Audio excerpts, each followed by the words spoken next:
preface before I get into talking about recruiting stuff. I'm not here as a vendor, as a recruiter. I'm here as a window cleaner, soft washer, home cleaner. Blue Skies is our service business. We're headquartered out of Minneapolis. We have locations in Cleveland, Cincinnati, St. Louis, and Tampa. We started as a window cleaning company. We do some soft washing, nothing like what you guys are doing, but we're getting into it as well. We also do maid service, home cleaning, and as a result of having all these different things going on, we had to get really good at hiring people, and especially doing it remotely from different branches. So we built a system, and it worked really well, and then people started asking us to do it for them, out of necessity, right? It's super hard to find good labor right now. And we found that it works great for hiring technicians, and it also works great for hiring territory managers. And so this is a presentation kind of geared towards hiring technicians with a spin of how to hire territory managers. Quick question, is this in here or? No, Yeah, okay. I can provide it later though. Appreciate it. Sure. So I want to go over a little bit about the background of me, a little bit about the background of Blue Skies. I want to touch on some of the stuff we're seeing in the job market and why it's so hard to hire people right now. The system that we've built that's working for us and for a lot of our clients, and then how we help our clients out. This morning, I'll actually try to teach. This afternoon, if we have time, I'll just get right into my system. You guys can I'll just open up the hood. You guys can ask questions about the system that we use, how it works. Similar to a lot of stuff Pat's already talked about, the key is we try to automate everything. We want the system to do the work so we can take care of our employees, take care of our customers, and not have to worry about it. So we put a system in place to do that for us. So I'm a family man. I'm surrounded by women, and so I'm probably at that point where I need to get a male dog or something. I don't know. But these are my girls. I got a 3-year-old, a 1-year-old, and a beautiful wife, and I like to take them all out fishing as much as I can. So I mentioned our locations. We had a location out in Portland, and we sold that to Brandon Vaughn because he was out there, and we worked with him a lot. But we still do recruiting, bookkeeping, marketing for a lot of different locations across the country. Clients and our own locations. So I want to get into what we're seeing in the marketplace, and I'm sure you guys see this up with your technicians that everybody wants to make more money and work less hours. And so it's a little bit defeating, right? It's a little frustrating, and you're not alone. Everybody's going through the same thing, but there are good people out there, I promise. You just have to work a little harder to find it. So I need to update this chart, but the story hasn't changed. The unemployment rate is super low, right? This was December, it was 3.9. The jobs report just came out yesterday actually, and it was, I didn't see this number, but I saw the jobless claims was like the lowest that it's ever been. So super tough market, no doubt about it. But it's been down here before. Like it's not an area that we haven't seen, although for some reason it just feels worse. Feels like there's nobody out there with the pulse that actually wants a job. So why does it suck so hard? The job openings, the amount of open positions, right? And there's some correlation there when nobody's unemployed. There's a lot of open jobs, everybody's searching. The job openings is ridiculously high. So not only is there nobody out there looking for a job, there's so many people hired, right? Everybody's hiring. Every job, every drive you take, you just see hiring signs, right? So limited capacity or limited employees out there looking, limited candidates, with a ton of demand. It's another supply and demand problem, right? So on top of that, people are quitting their jobs faster than they ever have. Your turnover is higher than it's ever been, right? It's just a reality of the times. So people are out there, searching for jobs. People are quitting their jobs faster than they ever have. So your employees are leaving you faster than they ever have. Maybe not anything to do with you, maybe simply just because that's kind of how the generation is working right now. So there's a plus and a minus to that. One is that your turnover is going to be a little bit higher, which means you're going to have to be hiring more. The plus side of it is, at least there's people leaving other people too. So there's some churn going on, and you just got to be ready to pick them up when they're out there, right? And hopefully you can, wow them and get them to stick. So why is this so important, right? We're in the service industry. The people that show up to our clients, that's a pure 100% reflection of us. There's no buffer. This isn't manufacturing, this isn't retail, it's not food service. There's no backup. There's nothing between your person and your client. So having that right person is so much more important in our industry than any other industry. That, we can market and we can do everything we want to bring the clients in, but if we don't have a great reflection of ourselves out in the field, whether it's our territory manager or the technician that we're sending out to clean it, we're gonna have problems, right? So we need to build a process that takes care of this, so that we can focus on our great employees and our great customers. And this is an interesting math problem in a way that we like to look at recruiting is, we're spending thousands of dollars on marketing a month. And our average client spends, maybe a few $100s, maybe a few $1,000s, depending on what industry that we're in. But how much money are we really spending on recruiting? And what does our average employee bring in? Whether it's a territory manager or a technician, one employee, a territory manager like Pat said, can go sell $40,000 in a month if they're decent. The technician can do $100,000 worth of labor in a year. That's way more than our average client spends. And we spend a lot of time worried about marketing and worried about our clients. But at the end of the day, if we don't have this part right, what does it matter? If you don't have somebody you can send out to go sell it and you don't have somebody you can send out to go clean it, it doesn't matter, right? So it starts on this front end. And we're in this period of time, and we've never been in this period of time before, but we're in a period of time that we're in a capacity constrained market, right? Demand is not super hard to come by right now. There's a lot of ways we can go get it, and if you use Pat's system, you're gonna have it. And that might create a problem for you if you can't hire the people that are gonna go out and clean it, and you don't need another territory manager because you can't handle the stuff that's already coming in. So you gotta be able to do both at the same time. It's a math equation. Capacity has to equal demand, right? So there's a lot of cost to the recruiting end, and this was a workup that I did for our Minneapolis home cleaning business when I started it, because I had to figure out, why is this so painful and how much is this costing us? We're trying to get home cleaning off the ground in Minneapolis, and so I took a look back at the time that I spent when we were getting that business off the ground between writing ads, monitoring those ads, adjusting them, posting them here, chasing that around, chasing those applications around, right? So sweet, I got all these applicants coming in, some are garbage, and I'm just throwing manual labor at garbage applications, trying to figure out, how do I know if they suck or not, are they gonna show up? And then trying to set up interviews, and you have so many tire kickers, right? It's kind of like clients. What kind of lead are you getting in? Are they a tire kicker? Are they serious?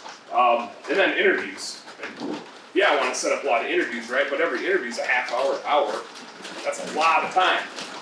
And hopefully my time is valuable. I hope I'm working on valuable stuff. And then when I did hire people, it's 45 minutes worth of here's the W-4, here's the I-9. No, don't fill that out. I can't. Is this a social security number or a phone number or is that your email address? I can't tell what the hell you wrote there. And then our admin person's typing it in and they get it wrong and you're chasing around and you have liability issues from the risk of not being able to read somebody's damn handwriting. or not sending it off. Mm-hmm. Yep. So all kinds of issues here and a lot of just manual labor and time spent, and it sucked. This was just me. This was in a couple months. This is what I was doing. And then, so my go-to story is when we started this, I had 10 people that I had set up interviews with over a course, and I wasn't even full-time at Blue Skies. I was kind of a consultant, if you will, but I was coming in early in the morning before I went to my other job, and I was coming in the afternoon to try to set up interviews to get this thing going off the ground. And I was 0 for 10 on interviews, 10 no-shows. So the 11th one showed up and she had a pulse, and I was like, sweet, you're hired. And then she no-showed the first day. So I had to do all this again. It was terrible. So I added that up, and I'm like, okay, at a minimum, my time is worth $100, right? If I we have a window cleaning division, I can go clean windows at $100 an hour. I'm a $100 man, even if I'm not being a CEO. So I added those hours up, and just in my labor, I was spending $1,500 to $3,000. I'm like, that's more than we're spending on marketing right now. So I think, and what it eventually came down to is I just kind of said I'm a small business owner, I'm an entrepreneur, because I don't want to have a job, I want to have a business. And I'm sure as hell better like what I'm doing and want to show up every day. And so I didn't get anything, so therefore it wasn't worth it. And I really hated it. So it's kind of this isn't right, I better do something about this. So some of you are laughing and smiling, some of you are I have that same problem. And we all do, okay? We all have this exact same problem. Nobody's immune to it. Labor is really hard. Some markets are worse than others. Unfortunately, I'm in Minneapolis, and that's like one of the worst ones, so I'm desperate. But I want to educate on a few things that we've systematized to make this a lot easier and let us focus on, $1,000 an hour tasks instead of $100 an hour tasks. So, first and foremost, it's purely a numbers game. And this is how I want you to think about recruiting and also marketing, right? Pat said 30,000 flyers, not 5,000, right? Recruiting is the exact same concept. It's purely a numbers game. And by all means, of everything else I'm going to tell you, this is the most important part. If you don't get a bunch of applications in, the rest of this doesn't matter at all. It's irrelevant. If you only put 5,000 flyers out, the rest of your process doesn't really matter at all because you ain't going to have any work to do anyway. So you have to get the numbers in, and it's about ad writing. It's not about posting job descriptions. You are marketing to candidates. Just like you market to your clients, your future clients, you are marketing to the job seekers. And and you better be really damn good because it's super competitive, right? It's more competitive trying to get applicants than it is to go get customers. Everybody's hiring. You're not competing with the other soft washers like you are when you're out going for a client. You're competing with McDonald's and Burger King and this restaurant and that manufacturing shop. The labor that we're hiring can go get any job they want. They can go get any wage that they can get. So you have a ton of competition. You have to be the best ad writer. You gotta be sexy, all right? You also need to know what's working in online recruiting. You need to talk to the Indeed folks, the Zip folks, whoever you can get on the phone with at Facebook, whatever. Find out what the keywords are. They'll legit tell you what people are searching for. So you need to suspend your belief that your company is the most important thing in the world, and you need to latch on to the belief that all that really matters is what that candidate is going to click on. You just need them to click. And then you need to build a system that handles them from there. You don't need to teach them about your company. You don't need to teach them about what they're going to be doing. You're going to handle that later. Right now, you just need them to click on an ad that sounds like something they would want to do. That's all it is. The rest of it, they're going to figure out through the grapevine and through the systems that you put in place. Kind of the rule of thumb that we see is, at a minimum, 50 applications for one decent chance at an employment. At least 50. In a lot of cases, it's 100 or 200 to find even one person that you want to have come in for an interview. And that sucks if you're the manual labor that's sorting through applications, right? It's not even doable. It's not even feasible. So you have to have a system that does that for you so you don't have to do it yourself. So, finding which avenues work in your market. Every market is different. I'll say, in general, we find that Indeed is the best. That just tends to be where the technician is living. We've hired territory managers out of there really well. For territory managers, Zip can be a little bit better, but it's a little more expensive and cost prohibitive. You might find some on Craigslist. You might find some on Career Builder. Indeed tends to be the most cost effective. Not saying that it is in every market, but in general, that's kind of the first go-to. Facebook can do really well in some markets, but it's a lot of interaction, and so you can spend a lot of time without a lot of gain in some cases. Another system to put in place is incenting your current employees to help. Obviously, they have friends, they know people, they're human beings, they're out in the community. And I'll show you a business card that we use, not just getting their friends, but actually have them proactively selling your business to other potential applicants out in the community. And how do they gain from that? They're just like a territory manager, they're just like a salesperson, but they're not selling to clients, they're selling to applicants. And they can make money doing that. The bottom line is, to really be number one in your market, you can sell a lot of stuff, but if you don't have people to go clean it, or if you can't hire the territory manager, you can't be number one, right? To be number one, this is your competitive advantage. This is where it starts. And if you can hire people really well, if you can hire the right territory manager, the sales is going to take care of themselves, right? Great employees can escalate your business, like you talked about your office manager. A good employee brings in so much money so fast. So if you can get this part right, it takes care of a lot. You just got to build a system for that. So this is a card we use at Blue Skies. It's kind of fuzzy. Hope you guys can see it. Obviously, online recruiting is great, but use what you got too. You have people. You you're out in the community, whether you're talking to, you know, somebody at a restaurant, somebody at a manufacturing shop, somebody on the street, valet parking guy, like everybody that's out there is a potential employee for you. So what we do at Blue Sky is we have our guys hand these out. Doesn't need to be their buddies. They don't need to know the person. They just need to know that they're alive and that they work hard. And a lot of times you see people out in their job, right? You can tell if they work hard. You can tell, like, yeah, I'd like to work with that person. So we hand these out. One thing that's huge, right?